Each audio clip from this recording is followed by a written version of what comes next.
Assalamualaikum warahmatullahi wabarakatuh. Alhamdulillah. Terima kasih buat semua sahabatku yang beriman. Terima kasih ya telah setia di Usria Channel. Semoga kalian semua diberikan kesehatan dan diberi keberkahan di setiap rezekinya. Amin amin ya rabbal alamin. Kisah selanjutnya, kisah kesedihan Abu Nawas ditinggal mati istrinya. Simak ceritanya ya, dan semoga semua sahabatku bisa mengambil hikmahnya dari kisah ini. Sebelum dimulai, jangan lupa support channel ini dengan cara like, subscribe, dan tekan tombol ini. Oke? Kisah kesedihan Abu Nawas saat ditinggal mati istri tercintanya. Di saat kita mendengar namanya Abu Nawas, pasti kita berpikir bahwa Abu Nawas tidak pernah bersedih. Kenapa tidak pernah bersedih? Ya, karena Abu Nawas selalu dikenal dengan kelucuannya atau humoris di setiap ceritanya.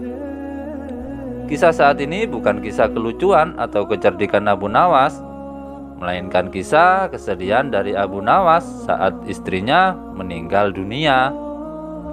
Abu Nawas merupakan seorang pujangga Arab yang terkenal akan kecerdikan dan kecerdasannya.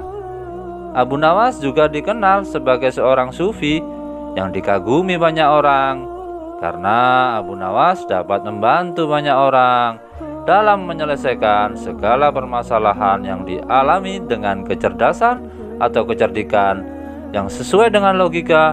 Abu Nawas selalu mempunyai jalan keluar dalam setiap permasalahan. Abu Nawas hidup sejaman dengan baginda Raja Harun al-Rasyid. Abu Nawas hidup bersama dengan istrinya yang amat ia cintai.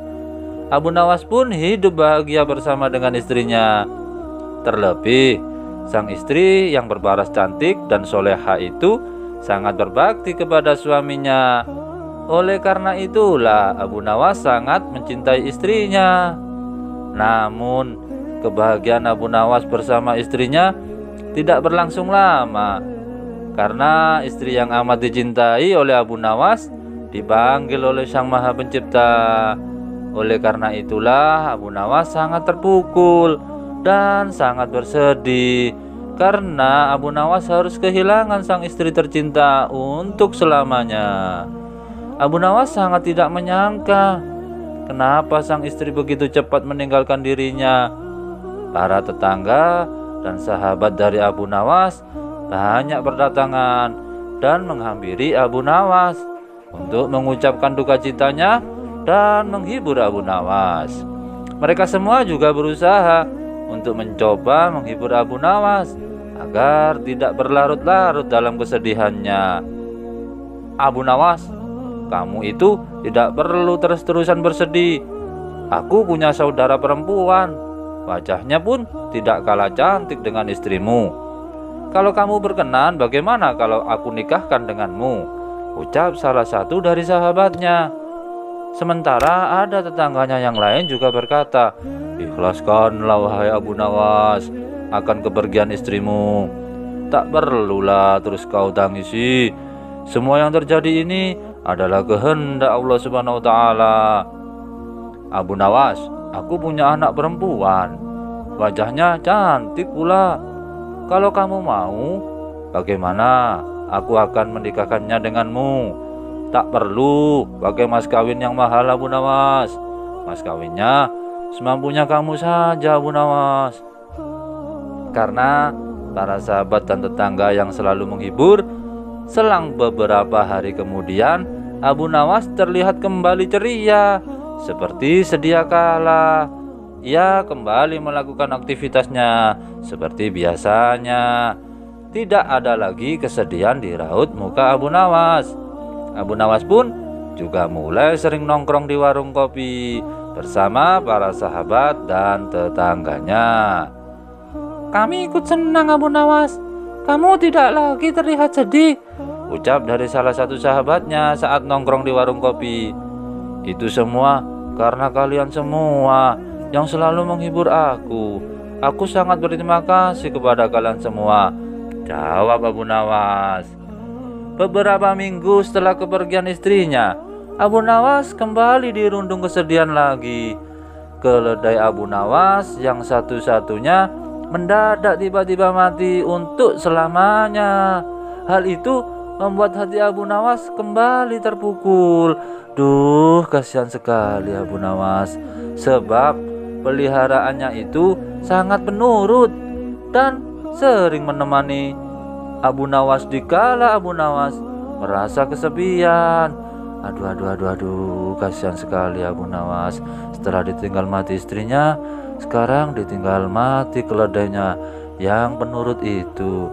Sudah hampir 1 bulan lamanya, Abu Nawas masih terlihat bersedih. Abu Nawas selalu mengurung diri di rumahnya.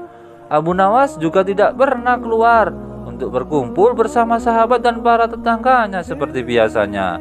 Hal itu membuat para sahabat dan tetangganya merasa heran dengan perilakunya Abu Nawas itu. Sikap Abu Nawas yang aneh ini akhirnya menjadi perbincangan oleh para tetangganya. Aku heran dengan Abu Nawas. Saat ditinggal mati istrinya, hanya beberapa hari saja Abu Nawas bersedih. Lalu Abu Nawas bisa kembali lagi ceria. Tapi ketika ditinggal mati keledainya ini, sudah 1 bulan lebih Abu Nawas masih dirundung kesedihan, kata seorang saat lagi nongkrong di warung kopi. Iya ya, omonganmu ini benar. Masa iya Abu Nawas lebih mencintai keledainya daripada istrinya? Tutur kawan lainnya di warung kopi tersebut. Mereka pun tertawa mendengar ucapan tersebut. Tidak beberapa lama kemudian, datanglah Abu Nawas ke warung kopi. Abu Nawas memilih duduk menyendiri di pojokan warung kopi. Orang-orang yang ada di warung itu pun segera menghampiri Abu Nawas. Kamu ini kenapa sih Abu Nawas? Masa hanya karena ditinggal mati keledai, kamu harus terus-terusan bersedih? Tanya salah satu dari sahabat Abu Nawas. Abu Nawas yang sedari tadi duduk tertunduk langsung mengangkat kepalanya. Abu Nawas menatap satu persatu orang-orang yang berdiri menghampiri Abu Nawas di warung kopi itu. Lalu kemudian Abu Nawas menghela nafasnya